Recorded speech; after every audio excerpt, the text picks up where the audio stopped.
Hello, everyone. Welcome back to yet another political episode. We just had our debate last night, and boy, we have a lot to talk about in our recap. The very last debate of the 2024 season, and we got a whole lot to talk about. So, just before we begin, make sure you subscribe, like this video, and comment what you guys think down below. So, we know that this is my initial reaction to written 10 minutes after the debate concluded. So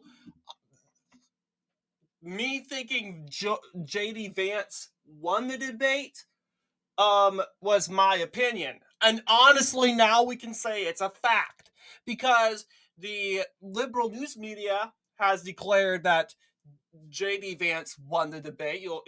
We can go ahead and take a look at the presidential debate said 2024 presidential debates, and we'll to go ahead and actually look at this here. Shoot. Oh, here we go. This is the first presidential debate. 2024 states presidential debate. Okay, so all right, perfect. So yeah, interesting. Each candidate each time. So let's talk about the October 1st debate. You'll take a look here. Looking very good for JD Vance. You'll see there's one tie, 50-50, but not one win for Tim Walz. Sure, Walz is losing by 1 point. Well, Tim Walz knows this because right when he got wind of this news that he lost, he ended up breaking down in tears. And honestly, I cannot make fun of Tim Walz for that. I honestly knew he was trying so hard. He felt like very he felt obligated to do a good job. He must do a good job for Kamala Harris. He is afraid of letting Kamala Harris down, and he obviously thinks he let her down last night. And so, despite close numbers and despite a tie from political and focal data, it's the writing's pretty much on the wall. It's a fact. Tim Walz won the debate. I'm not well. I meant JD. JD won the debate, and uh, yeah, and I am very well impressed with JD Vance. I got to tell you, uh, I would love it if we had a Vance presidency. He is a leader that I can trust, that I can have on the stage and say nothing stupid. I mean, um, I'm not saying Donald Trump's saying things stupid. You know what? Donald Trump is Donald Trump. And a lot of Americans know that. Donald Trump's going to say Donald Trump stuff, and honestly, I think that helps him more if you come to think about it with his personality. But JD Vance, he came off as very likable because of his youth. We're going to go and break this down thanks to this big long these three paragraphs I've written. And we're going to go ahead and break it down one by one. So let's get started here. So I typed out saying, well, the first and only VP debate has concluded just 10 minutes ago. And boy, a lot took place. First of all, I felt that this was a very rare and unusual debate where both candidates came across sympathetic and supportive to the other. And it's true. I honestly I wasn't surprised. Now, here's the thing about Tim Walz. Tim Walz is a grifter. Okay, he is a grifter. I know this. I know this guy for 6 years. He's my current governor. And he's a bully. Honestly, he is a bully. And part of the reason how he manipulates his opponents is by acting supportive to the said Republican or said I would say his opponents, and he would act like unity. Like you'll see, he mentioned he brought up Dick Cheney, and he, as an example of a Republican supporting him and his running mate Kamala Harris in this campaign. And uh and I know exactly what he's trying to do. He's trying to point out, hey, look, I'm not a radical. I'm not the guy. I'm not the bad guy here. We're working with Republicans. But the thing is, Tim Walz works with Republicans that agree with him. And not they don't have to agree with him. They just have to bend the knee to him. And Minnesota has a lot of those Republicans that will just bend the knee because they know, oh, Minnesota's a blue state. Minneapolis, St. Paul, Marxist City, and they feel like they're the underdogs, and they're honestly scared and intimidated. It's pretty obvious if you come to think about it. So yes, and what I liked about JD Vance, he was also supportive and sympathetic. We're going back to previous election times, early 2000s, 2008, where, you know what, we didn't go and insanely criticize each other. Kamala Harris wasn't calling Donald Trump a rapist during the debate, and just in overall, we're not spitting insults, because spitting insults to one another is not going to bring voters to your base. Come on. That's not going to help. So JD Vance, he knew this. And he knew it's not going to help him to go and say, oh, Tim Walz, you're a liar, blah, blah, blah, blah, blah. He tried in his best to avoid that, instead taking down Tim Walz with kindness. And we'll get to that more in a little bit. I liked how Walz and Vance fell into a 3-minute conversation after the debate ended, which doesn't really happen in the previous debates in U.S. election history. Yeah, I really that did kind of demonstrate and help. I would say help Tim Walz in a very bad night for him.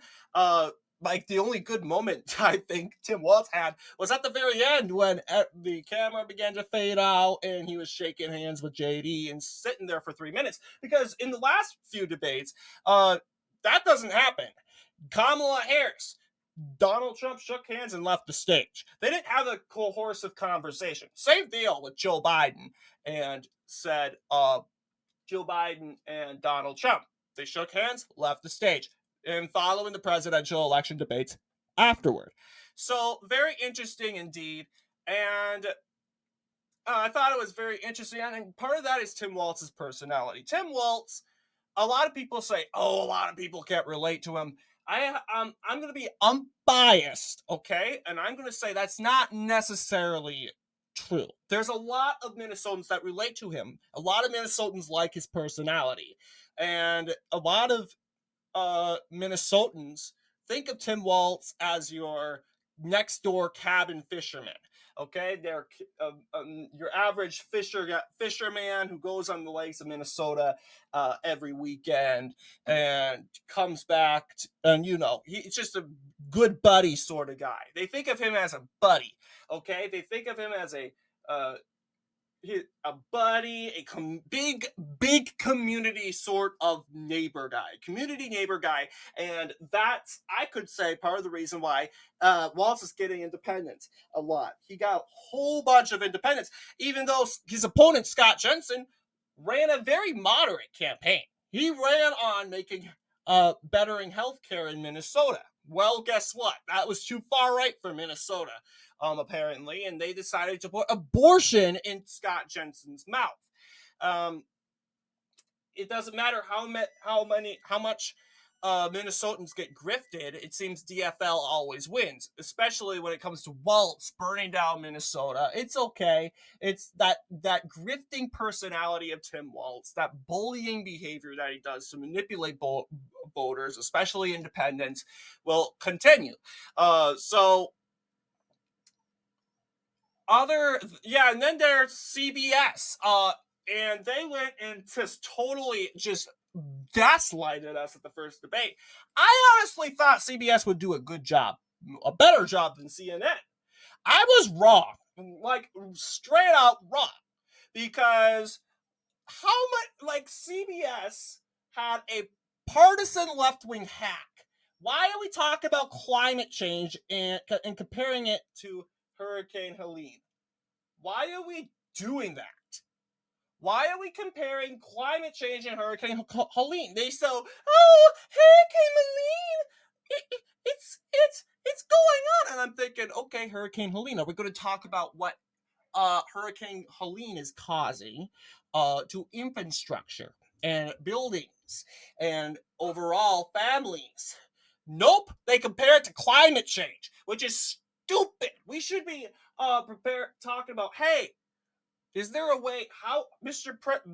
if you guys are going to be the vice president, what's a way that you are going to help people, especially on the Gulf Coast, prepare for these hurricanes?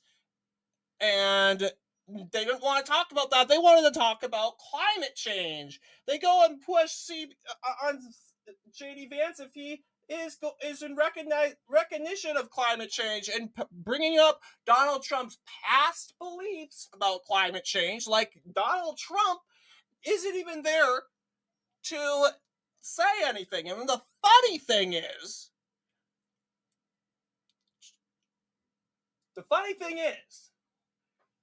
CBS didn't do that to Tim Walz.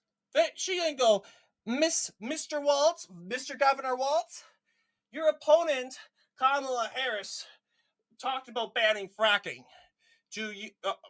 Is rumored used to support fracking. What are your positions on fracking? Blah, blah, blah. They didn't even do that. No. Instead, they picked on JD. And they love JD, and that's why they love to pick on him. He's fun to pick on, but JD, he takes no credit. No. And I have tons of respect for JD Vance. And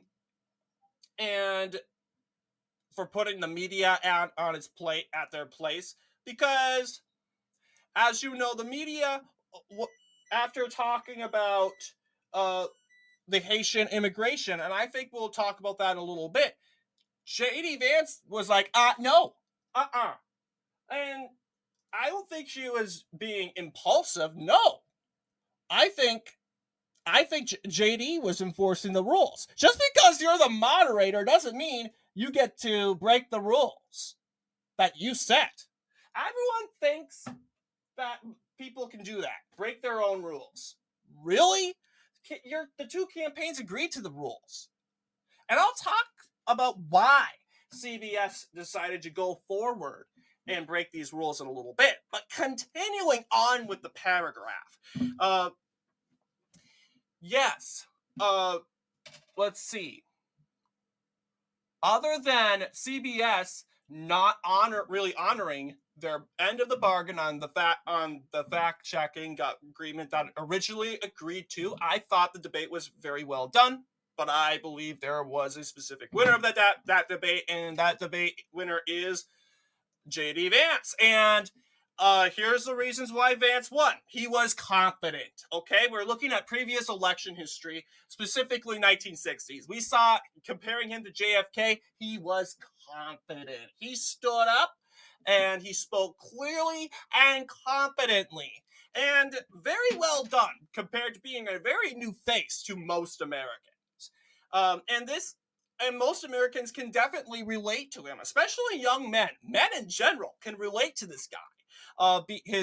As you know, his personality, his outgoing and youthful personality. And overall, Vance came out as compassionate. He came out as kind and caring. Big example, and I think this scored him a lot of points, is after Governor Walz decided to share a personal story. And I don't know if this story is true, because I live in Minnesota and I have not heard of a shooting in a community center. I always get these updates, but yeah, I really liked where Vance gave his grievances to Governor Walz after Walz shared that his son, Augustin Walz, 17-year-old, survived a shooting last year at a community center in Minneapolis or St. Paul. And of course, Governor Walz was trying to use the scary situation, which honestly, a lot of people will insult me for this. I don't know if it's true.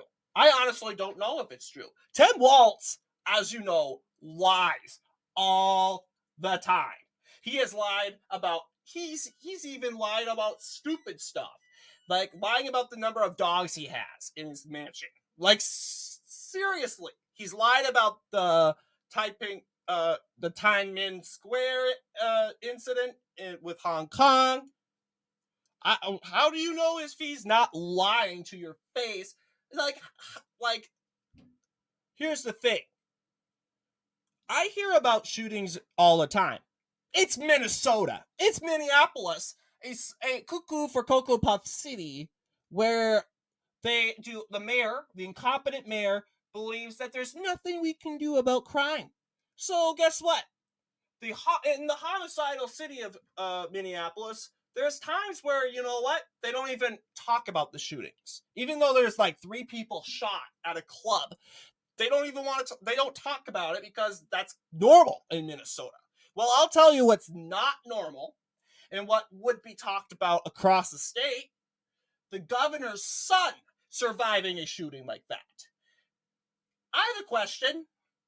Why haven't I heard about this? Why haven't we heard about this? JD Vance didn't say, I haven't heard of that. He actually said, I didn't know your son survived a shooting. That is tragic. And he expressed his grievance. JD Vance shared the truth of what he was, shared his opinion on what Tim Walz shared. Vance, like majority of Americans, didn't know Tim Walz's son even survived a shooting. Is that true?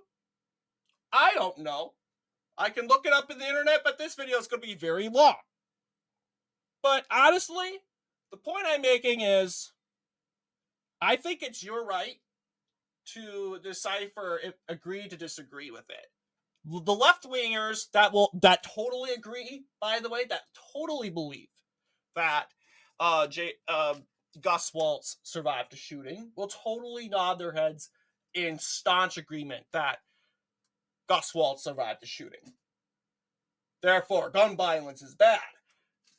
Like, really. But really, yeah, this was the trap. Governor Walz didn't know that J.D. Vance was going to go on his knees, not to bow to him and his authority, but to kill him with kindness. And that's part of the reason why he won. Walz, on the other hand, didn't do so well. Walz appeared timid and worried. And he seemed to be sweating. Like, look at this guy. He is sweating. And he made many gaffes in the beginning, such as mixing up Israel and Iran. And that's probably I mix up countries sometimes. Okay, that's a normal thing. Okay, but it's not that you mixed up the countries that matters. No. It's not about cognitive abilities. No, it's the fact that you're clearly scared and you're clearly not focused on what you're saying. You're clearly nervous. It's okay to be nervous, but compare yourself to your opponent. Your opponent is confident. He didn't stutter or misuse words at all. Okay? So I could care less about Iran and Israel. They're mixing up those two countries. And not only that, he took a long, extended pauses. And he's like, explaining something, pause, and then he says Gaza. I'm like, okay. It's like, it's either you are blundering. I mean, a lot of people get Gaza mixed up with Galilee, with all these Hebrew, Arab, Middle Eastern regions, Galilee, Gaza, so many words. I mean, Gaza and Galilee are both in Israel, right? They're both in the Israel-Palestine region. Easy to get, understandable. You can mix those up, but yeah, I mean, how many? Mr. Walz, Governor Walz has been. It's almost a year where we've been saying the word Gaza We've been saying the word Gaza all year, and I would expect Governor Walz to know the word Gaza, not Galilee. And if Tim Walz is a Christian himself, I don't usually talk about my faith. Yeah, you would know the difference between Galilee, okay? Galilee and Gaza, because Galilee is where Jesus Christ came from, and that's where the New Testament is from. Oh, so yeah, you should obviously know the difference. Okay, Waltz, we don't buy your crud. Okay? His biggest gaffe of the night is when he misspoke, claiming that he got to know many school shooters. Ouch. Like, seriously. I mean, he doesn't even look like he knew. He actually said, I got to know many school shooters. And like, and I know what he meant in reality. When we know, it's either he was probably talking about possible victims of school shooters, or family of school shooters. But Tim Waltz was just too impatient to get to his point and just slam Vance on the I gotcha, ha ha ha. But each time he did that, Vance calmly put Waltz in his place. Waltz was the one who was impulsive. He looked panicked. Okay? Overall, didn't matter. All these people think, oh, Waltz, he made some ground. And I mean, this is when me and real American Red Eagle politics go the opposite direction. Red Eagle, specifically real American, he goes and says, well, Waltz made some ground proving that he is a likable guy, that's, as you know, etc., etc., that helped him a bit. Well, I kind of disagree with that. It's usually real American that usually takes the more right position, and I take more of the reasonable position. But I'm coming out and I'm saying, hey, you know what? Actually, being someone who's been in the state of Minnesota, it's not his personality. Because Tim Waltz, this is not how Tim Waltz acts like. Okay? I mean, a lot of people that got to know Tim Waltz for the very first few months, 2 months, 3 months. I know him for 6 years. I've watched debates with Tim Waltz, especially in the 2022 gubernatorial race. Tim Waltz was well spoken. He was relaxed. Because he was debating the weak, incompetent GOP in Minnesota that can never win. So there was no reason for him to worry. We'll go over that in a bit too, but you get my point. But Tim Waltz, yeah, people say, oh, he proved himself a likable guy. Well, no, actually, I think he proved himself more of an establishment, greedy Washington politician. Because that's exactly what most Americans think of Walz. Minnesotans know this, but they are so brainwashed by the state media and just the Marxist atmosphere in the big cities in general. The Marxists, Waltz supporters in Minneapolis, St. Paul know this, but they will never say that Waltz is a Maoist who taught Mao Zedong thought in China, and that he's a radical and he's a bully and he's all this. He's this big corrupt politician. They don't want to believe it, and they just go into complete denial because in their minds they're on a team. They are on the Walz. It's like Walz is their god. Whoever is the Democrat Party or the DFL nominee or the DFL leader at the time is their god. And they can never, ever say anything bad. That's how screwed up Minneapolis St. Paul is. So, yeah, Waltz, of course, did do better throughout the debate. He wasn't doing extended pauses, but every time JD Vance debunks Waltz, you can clearly see it in his face. This guy's probably the most expressionate person on the planet.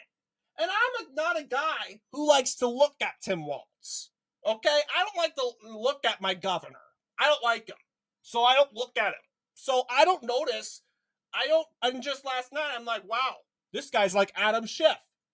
Very, lots of expressions.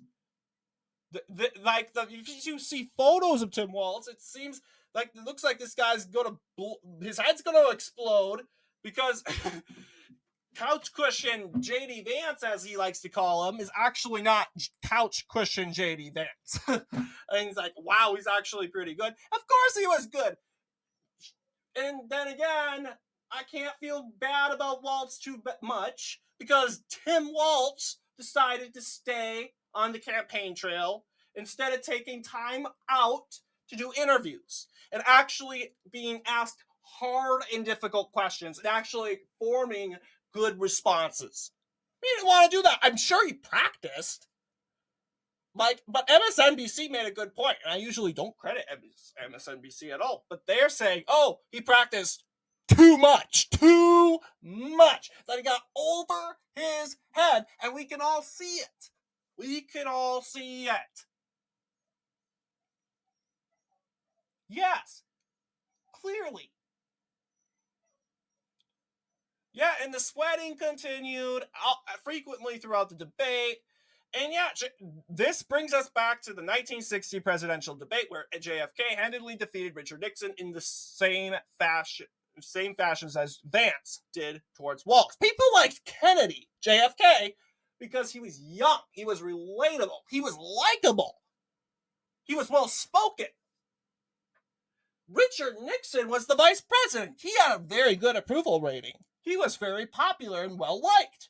You'd think he would destroy this senator from Massachusetts who nobody knew.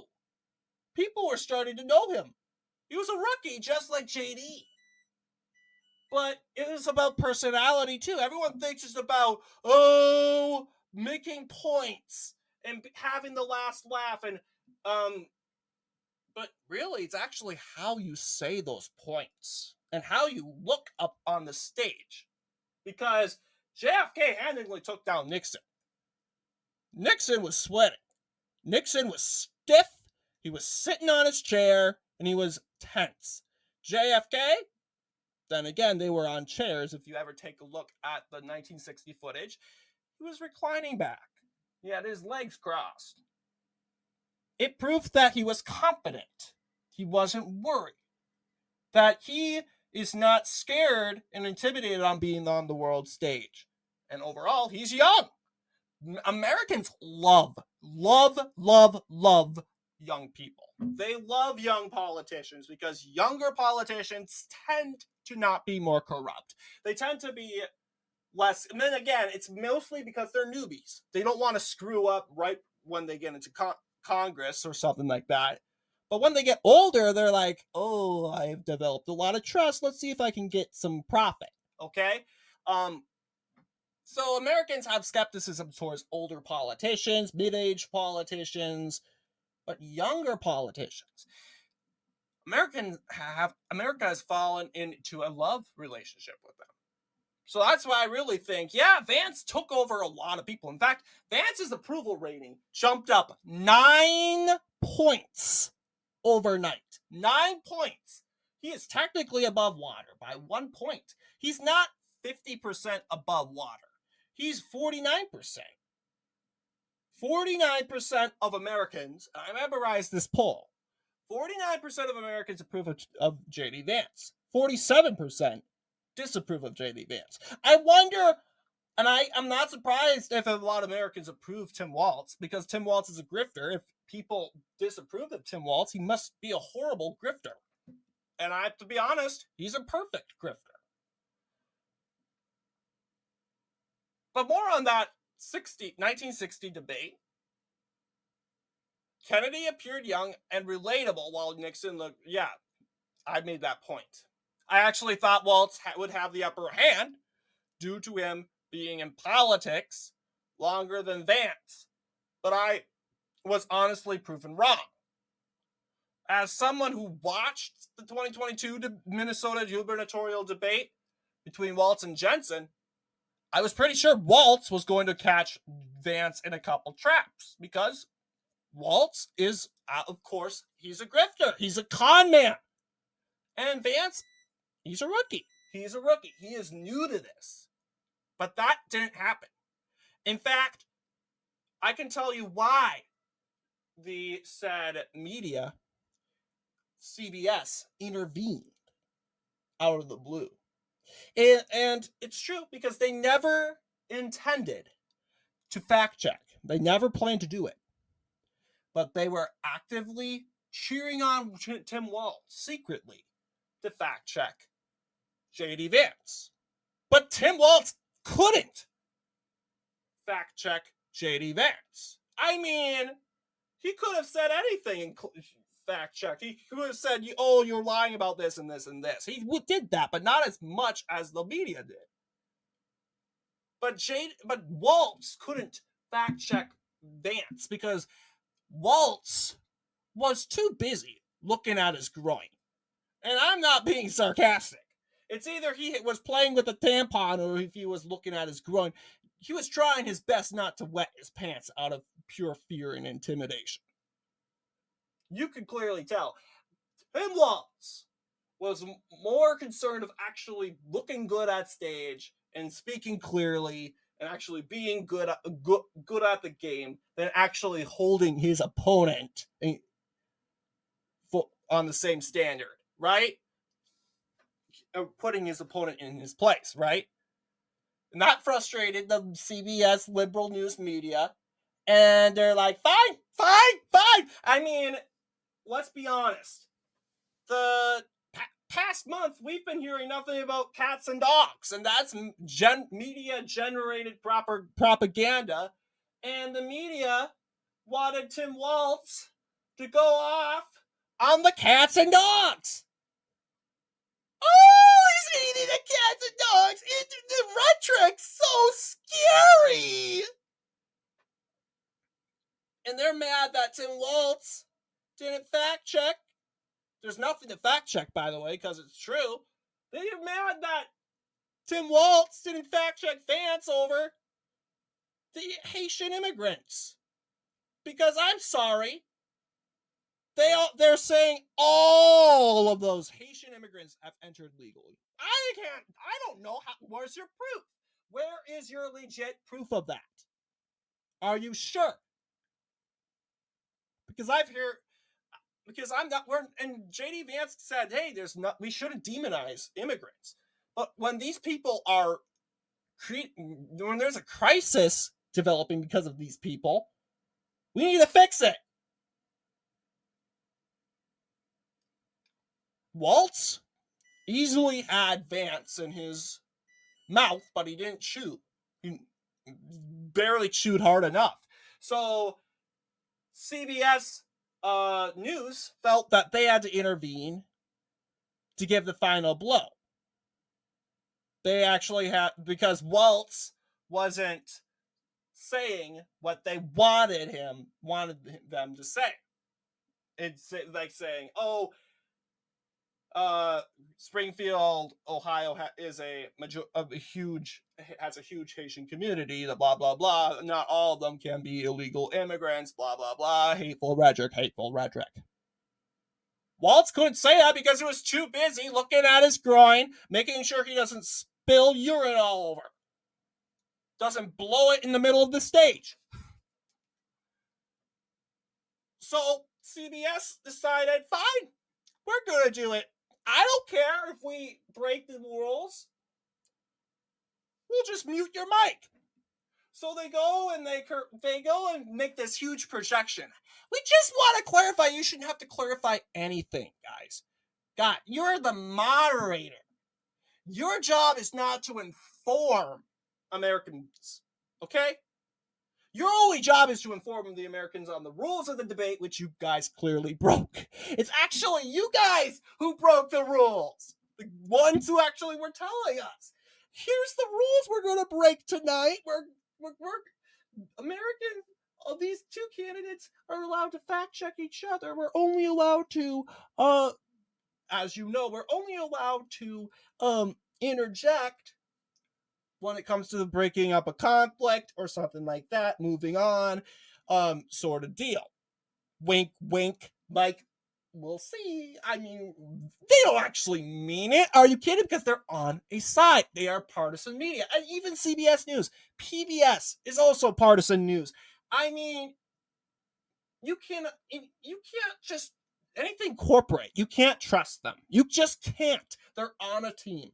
They are clearly on a team. And CBS says, "Oh, we won't. We're gonna let the candidates fact check each other." Really?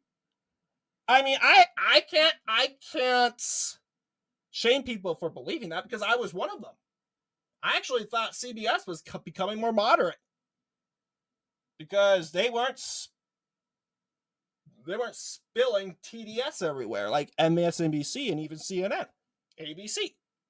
But no, they're actually on a side.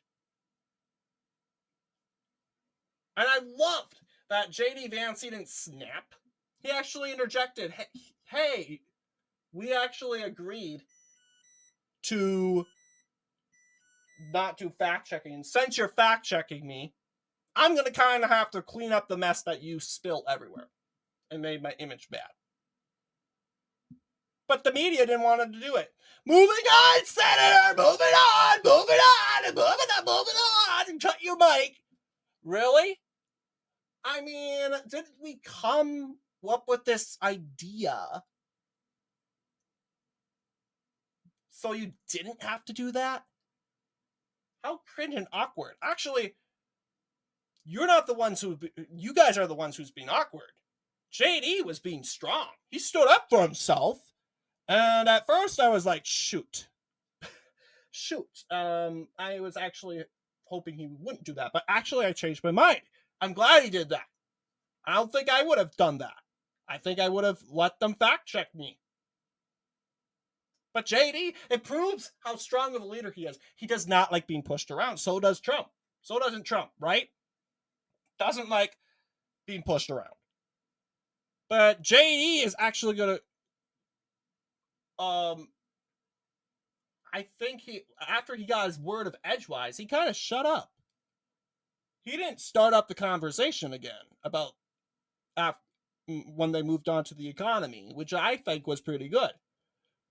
I think when that happens, there's nothing really you can do, but I liked that JD Vance pointed out to the American people, hey, look, they're fact checking me when they agreed and when they admitted that they wouldn't fact check. Look at that. Look at that. And I think that's all he needed to say. He didn't need to go on and just totally go off on Walz on what he had to say about immigrants. No. He just had to bring up the fact checking, had to prove to the American people that, yeah, the media is partisan. And they will always be partisan.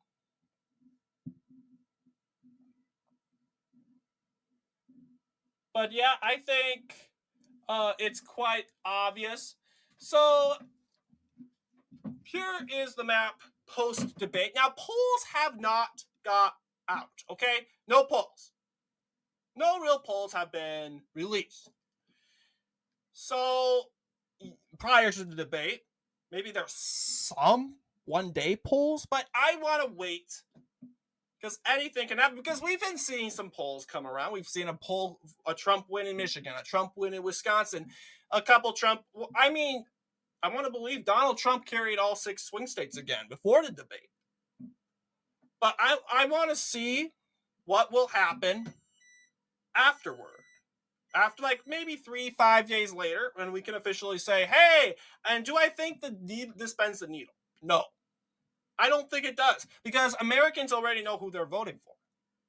Sure, there's an October surprise. And that could obviously trigger more momentum for Republicans to go and participate in polls to deliver an October surprise. But doesn't really change anything. October prizes are pointless now because half the country probably voted. Maybe at least 20% early voting, 20 states, early voting. A lot of people are taking advantage, and Republicans are doing very well. And I'm glad. But does this move the needle? Maybe. in some polls, but don't let that become an illusion. Don't let it distract you and make it an illusion. Just think, and that's what I think is annoying. Republicans say, "Oh, there's this big red wave in November of in October." I'm like, dude, guys, listen, sit down, listen. Half the country voted already. Just because it says there's like a big red wave doesn't mean it's going to be a big red wave. The polls are pointless during this time, and once people already start voting, why take polls? They're just there to get your hopes up and to get into so you can cope hard when you lose on election day. So don't take the polls for granted. Instead, look at energy. Look at energy. And I'm going to be honest, crowd sizes do matter at rallies. They do matter. Tim Walz, I mean, we shouldn't be complaining and pointing out who has the biggest crowd sizes. I think that's banter. Some banter is okay. Democrats are offended by banter, so it's impossible to do it with them. But yeah, it's really showing up who has the most energy. Right now, it's hard to say. Democrats will say they have the energy. Well, here's the thing, guys. Are you sure about that? Because Trump has hidden energy. Okay, there's energy. We have see Trump supporters go back and forth on the said, as you should know. I don't know how to say it. In the streets, cities, you see people wearing MAGA hats. The only thing I've seen related to Kamala Harris is yard signs.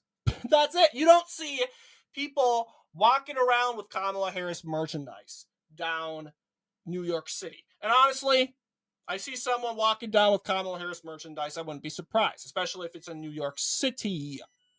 What surprises me is we're seeing Trump supporters walking down in New York with a MAGA hat so openly and so confidently in New York City, where you are probably going to be beaten to death.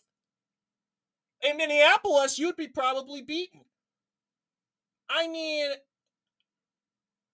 during the BLM riots, we couldn't even have a merchandise saying or a shirt saying all lives matter. If you went down the street of Minneapolis with that shirt on, you'd be pepper sprayed and you would probably be beaten. It's worth the charge to them. It really is.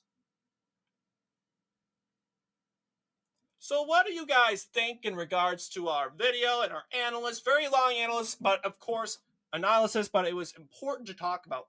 So let me know down below. And as always, I'll see you all in the next political episode.